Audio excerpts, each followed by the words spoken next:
Hi, this is Jeff Kresge. I'm one of Jamestown's tech integration specialists, which means I work with computers and stuff. But my favorite job ever was I used to be a social studies teacher at Purcell University. I did that for 21 years, hence the gray hair. And now I get to work with computers and I miss being in the classroom. So when I get to do stuff like this is awesome for me.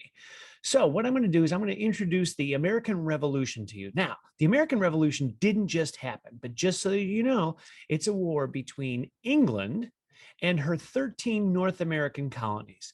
England started colonies way back in the early 1600s, and it wanted to expand its horizons around the globe. England wanted to have countries all over the world, and part of those countries were the 13 colonies that became the United States. But before we could become the United States, we had to fight for our freedom. So the question is, why did we fight for our freedom? Aha! I've got that answer for you. So hang on just a second and let's cue up the American Revolution. So here we have the causes of the American Revolution. There are several that we're going to talk about, but let me give you the introduction first. So the first thing we're going to talk about is the French and Indian War. Another cause is the war debt that resulted from that war, and taxes, and more taxes.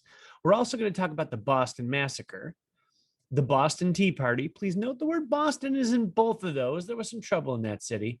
And something called the Intolerable Acts. That's all going to lead to the Declaration of Independence and the American Revolution. So let's take a look, shall we? You may know this guy right here. He was Ben Franklin, and Ben Franklin seemingly did everything well. He was a philosopher. He was a writer. He owned a newspaper and magazine business. And oh, by the way, he helped create the country. What he also created was the mullet. Please take a look at his hair right now. He was the inventor of hockey hair. So let's take a look at what Ben Franklin said about the French and Indian War. So the French and Indian War was a war that England fought against France in 1763. That's when it started anyway. So England was fighting two groups, the French and the Indians, which is why it's called the French and Indian War. We social studies people, we're not that creative. So if we're fighting the French and Indians, we call it the French and Indian War. If there's a war in 1812, we call it the War of 1812. If there's a big war, we call it a world war. If there's a second big war, we call it World War II.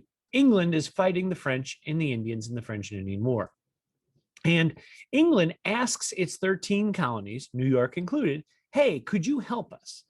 Now, you have to understand that England is like mom. England is our parent. And the 13 colonies are like 13 bickering little children that don't like each other. And so England said to the 13 kids, hey, kids, do you want to help us fight England? And the 13 kids said, not really. Now, Ben Franklin said, aha, 13 kids, we really should help mom fight. And so he drew in his magazine this cartoon, and you see a snake here. That snake has different segments. And the head is NE, which is New England.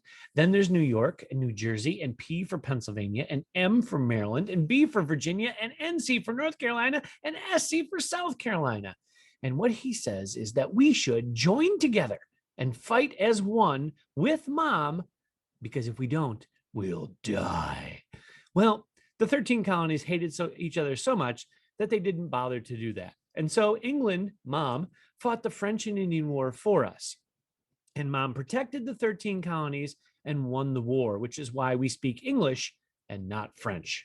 Now, after that war was over, because mom had to fight for herself, she had to buy guns and bullets and ships and pay her soldiers and uniforms and presumably toilet paper. So all of those things are very expensive. So Britain went into debt. It spent a lot of money buying all of those things. And because Britain didn't get any help at all from the colonies, the king, who is drawn here by an artist who apparently likes really small heads, King George III, very fancy outfit, by the way, he decides, okay, the 13 colonies, we fought this battle for you, and you didn't give us one bit of help. So now we're going to ask you to pay for the war that we fought for you. And the way that you're going to do that is you're going to pay taxes, lots of taxes. There are really three major tax rules that are passed. The Stamp Act, which is a tax on dice, newspapers, and playing cards because they were used a lot. and legal documents, which basically said you weren't legally born until you had a stamp on your birth certificate. So you could be like 10 years old and not legally be alive if your parents didn't pay for a birth certificate. That money went to pay for the war debt. Another tax that King George III put on the colonists, aside from the Stamp Act, was the Sugar Act. The Sugar Act taxed, you guessed it, sugar and molasses, which is like syrup because everybody loves pancakes with syrup. The king also had one more tax, and that one is my favorite. It was put out by a guy named Charles Townshend, who must have been very proud of himself because he named this tax after himself, the Townshend Acts. So we had the Stamp Act, we had the Sugar Act, and now we had the Townshend Act.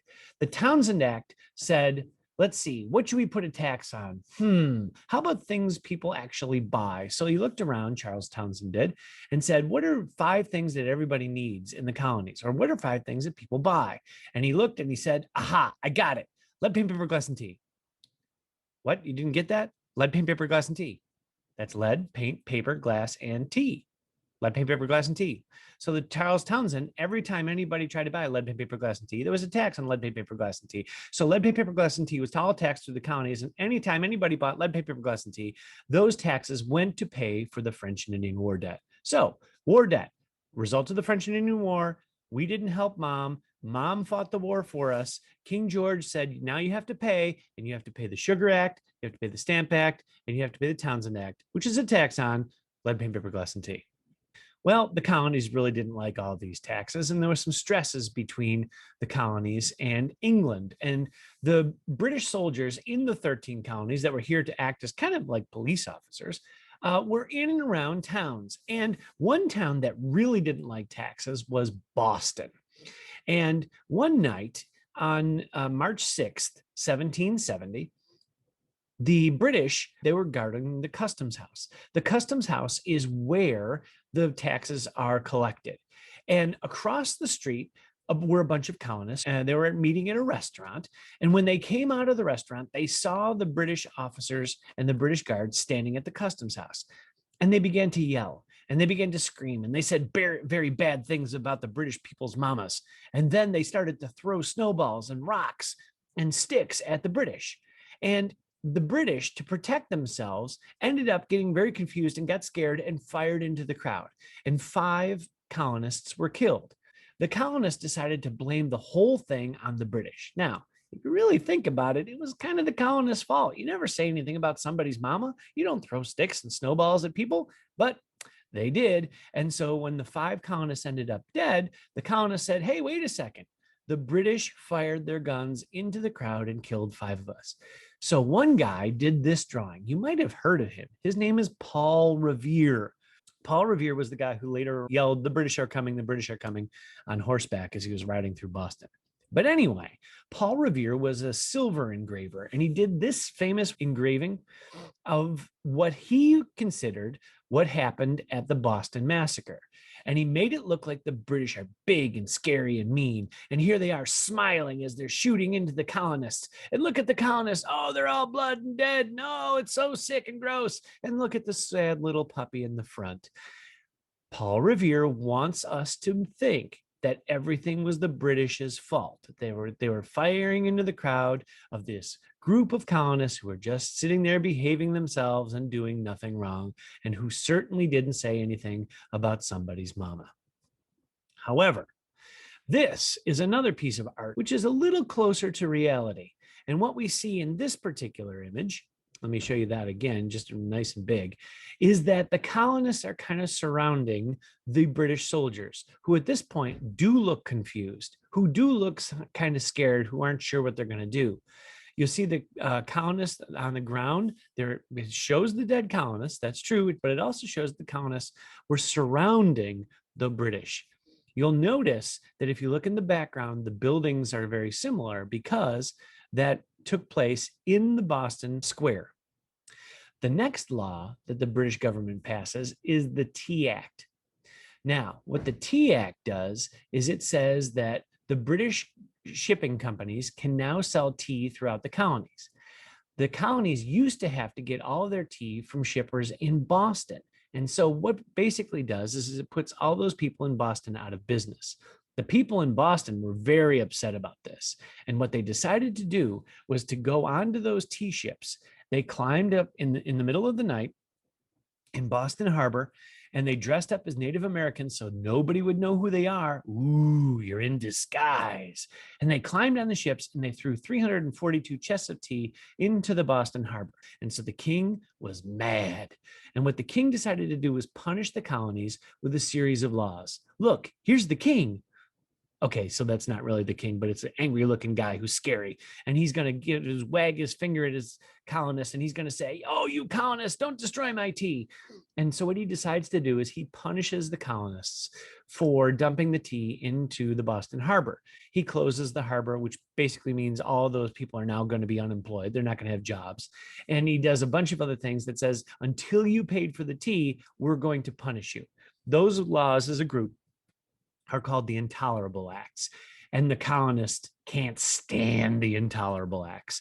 And this is really one of the things that got most of the colonies on board. They said, look, this king is just being mean. He's kind of not being fair to us. We don't really like him anymore.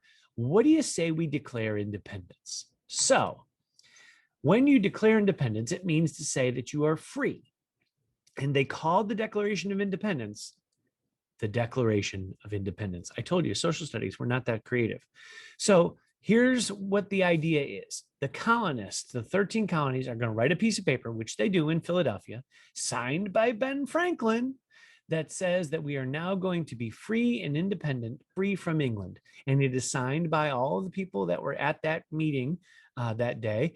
And it was the 4th of July. So that's why the 4th of July is Independence Day. It is the day when the 13 colonies broke the chains to mom, and those 13 independent bickering children were now going to try to work together as their own country, free from England.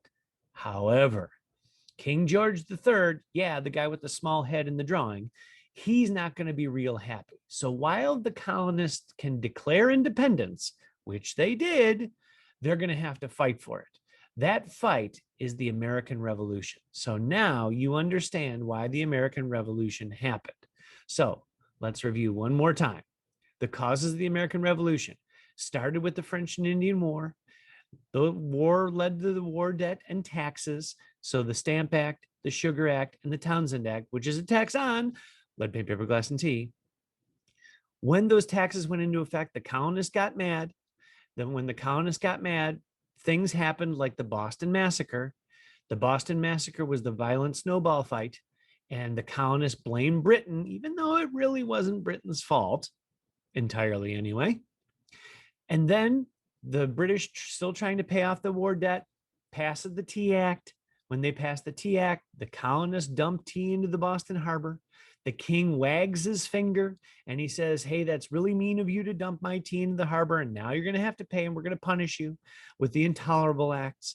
And when the Intolerable Acts make all the colonies upset, the colonies decide that they are going to declare independence. Once that Declaration of Independence is signed and those 13 colonies are going to be free, not everybody in all the colonies decides they want to be free from England. Remember, England was mom, and for us to walk away with mom is really scary, especially because the 13 bickering children, the 13 colonies, don't like each other. And so can 13 bickering children really survive working together without the support of mom, without England? So the people who wanted to stay with England, they wanted to remain loyal to England, are called Loyalists.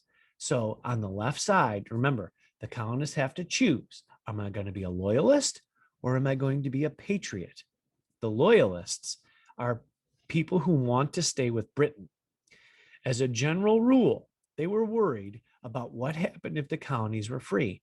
Can 13 bickering children really survive as a country? The Loyalists were often, but not always, businessmen who traded with Britain. Remember, if mom can't be here anymore, these guys are going to be out of a job because they trade with mom. And if we can't get to Britain anymore, they can't trade. They're often, but not always, people from the South or people in New York City. New York City was a trade city. And so when that trade is cut off, all those people are going to lose their jobs. Loyalists usually think that a strong, experienced government and the king is best. One leader, one government who's been there and done that, who's been experienced, is a good idea, say the Loyalists. Loyalists, they trade with Britain, they get protection from their ships, they have longtime friendships in Britain, and so they really like working with Britain. Also in the Loyalist group are some Native Americans because the English colonies are always moving west into Native American land. And the Native Americans are saying, hey, wait a second, we don't like all these white guys on our territory. They cut down the trees, they cut down all the forests for farmland, and the Native Americans end up getting pushed out. So a lot of Native Americans fear the colonists taking their lands, and they're loyalists as well. In the South, there are many, many, many slaves, and these slaves are hoping that if they support Britain, they will be freed. Now, we're not sure if that actually was going to happen or not. The black slaves hoped that they would be freed after the war. On the other side were the Patriots. These are the people who wanted to break free from Britain. They wanted to declare independence, like Ben Franklin. They wanted to break free from Britain. They felt that the king and that the British government was treating the colonies unfairly. These are people who said, yeah, but look, sure, we threw some snowballs at the Boston Massacre, but they shot and killed 5 people. And so the British are really big and mean. That's what the Patriots would say. They feel that the British government isn't listening to their colonies. They also think that Britain is 2,000 miles away and too far away to rule. So the colonies thought, we're here, they're all the way across the ocean. If we need something, it takes months to get an answer for our problems. The Patriots also didn't like all of the taxes, the Sugar Act, the Stamp Act, the Townsend Act, lead paint, paper, glass, and tea, playing cards, dice, birth certificates, death certificates, molasses, sugar. It seems like everything is being taxed and it's not fair.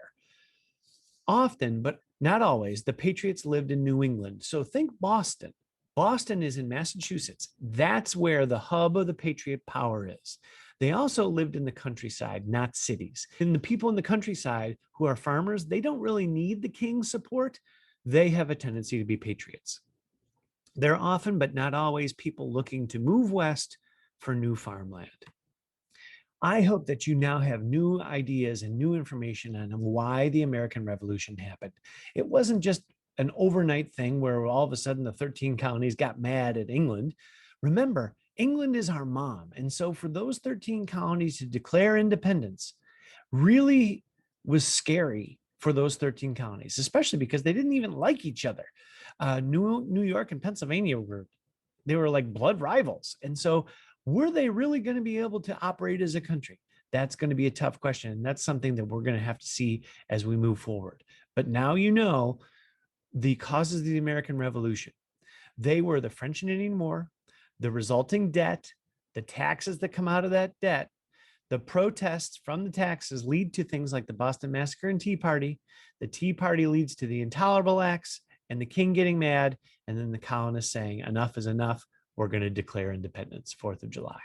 So now what you're going to do is you're going to look at 8 different teachers who are either a loyalist or patriot, and you're going to have to put on your detective hat. You're going to have to think about, okay, what is it that this person is saying? And do I think that they are a loyalist? Or do I think that they are a patriot? So that's going to be your job coming up next. You're going to have to think very carefully. You're going to have to think about what they say. You're going to have to read what they say. And you're going to say, and what do I know about this person? Are they a loyalist or are they a patriot? Get on your detective hats, kids, and have some fun. Thanks.